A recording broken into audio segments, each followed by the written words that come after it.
क्या हुआ?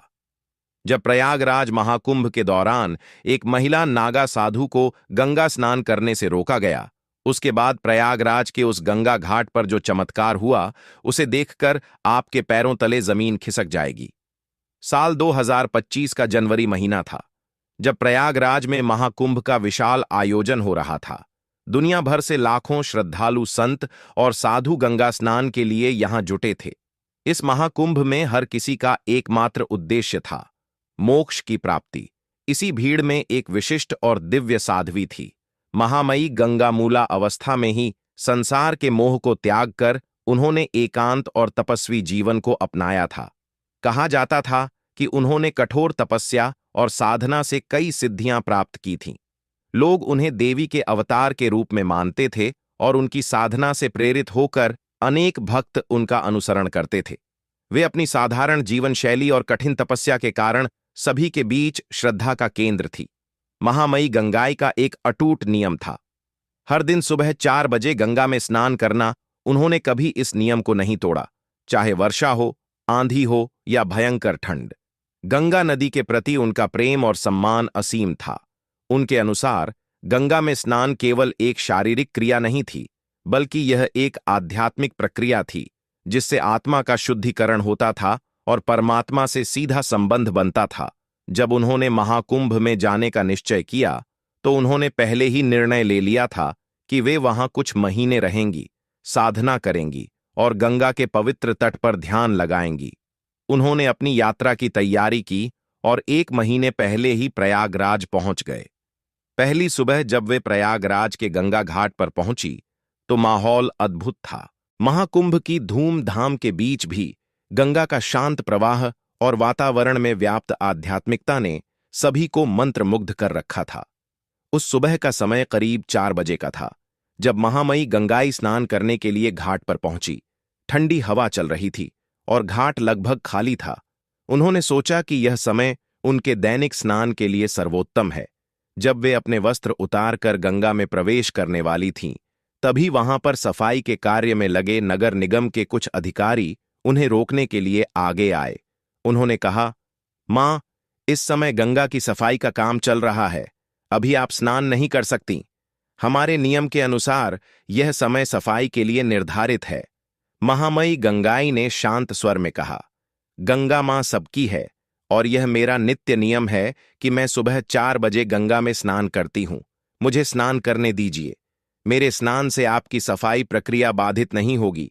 लेकिन अधिकारी उनकी बातों पर ध्यान दिए, बिना बोले नहीं, यह संभव नहीं है। आपको थोड़ा इंतजार करना होगा। दिन भर का समय है, बाद में आकर स्नान कर लीजिए। अभी हम आपको अनुमति नहीं दे सकते। महामयी गंगाई धैर्य से बोली, यह मेरा नियम है और मैं इसे आज भी नहीं तोड़ सकती। मैं गंगा की शरण में आई हूं और यह मेरा अधिकार है कि मैं इसमें स्नान करूं। यह सुनकर अधिकारियों में एक अधिकारी गुस्से में आ गया और बोला, तुम्हारी जिद की वजह से हमें परेशानी हो रही है। यहां अभी कोई स्नान नहीं कर रहा है।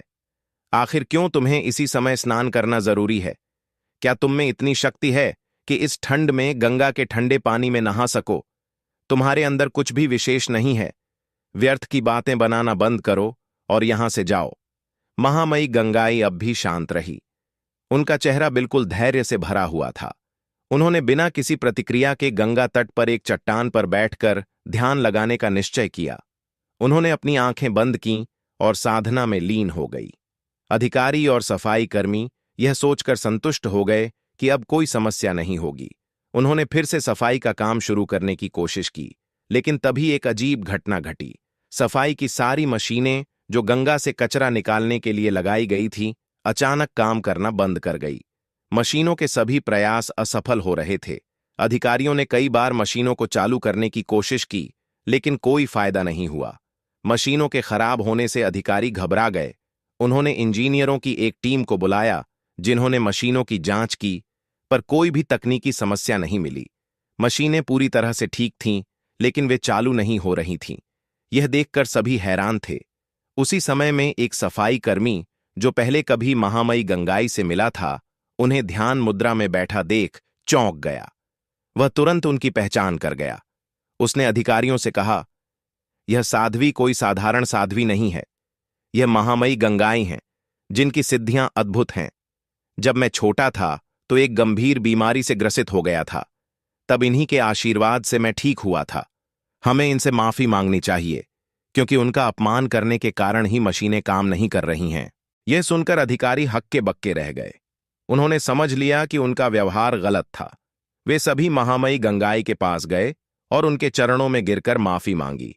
उन्होंने कहा, मां, हमसे बहुत बड़ी भूल हो गई है। हमें समझ नहीं आया कि आप कौन हैं। हमसे गलती हो गई कि हमने आपको गंगा में स्नान करने से रोका। कृपया हमें क्षमा करें। महामयी गंगाई ने आंखें खोलीं और मुस्कुराते हुए बोली, गंगा मां सबकी है और किसी का भी गंगा पर विशेष अधिकार नहीं है। साधुओं का पहला अधिकार होता है, क्योंकि वे गंगा की महिमा को समझते हैं। लेकिन यह भी जरूरी है कि हम सब मिलकर एक दूसरे का सम्मान करें। मैं आपको क्षमा करती हूं। इसके बाद महामयी गंगाई ने गंगा में स्नान किया। जैसे ही उन्होंने गंगा में स्नान किया, उसी क्षण मशीनें फिर से चलने लगीं। अधिकारियों और कर्मचारियों की आंखों में आश्चर्य और श्रद्धा थी। वे समझ गए कि यह साध्वी वास्तव में दिव्य शक्ति से युक्त थी। इस चमत्कार के बाद पूरे प्रयागराज में यह खबर फैल गई। लोग महामयी गंगाई के दर्शन के लिए घाट पर आने लगे। सभी ने यह महसूस किया कि साधु संतों का अपमान करना एक बड़ी गलती है और वे वास्तव में ईश्वर के प्रति समर्पित होते हैं।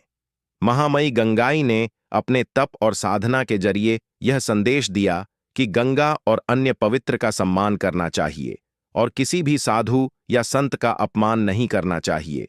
यह घटना इस बात का प्रतीक थी कि आध्यात्मिक शक्ति केवल दिखावे या बाहरी चमत्कारों में नहीं होती, बल्कि वह प्रेम, भक्ति और समर्पण में निहित होती है। इस कथा से हमें यह सीख मिलती है कि साधु संतों का आदर और सम्मान करना चाहिए। उनकी तपस्या और साधना हमारे जीवन को मार्गदर्शन देती है। हमें कभी भी उन्हें छोटा नहीं समझना चाहिए। गंगा जैसी पवित्र नदियों का सम्मान सभी का कर्तव्य है।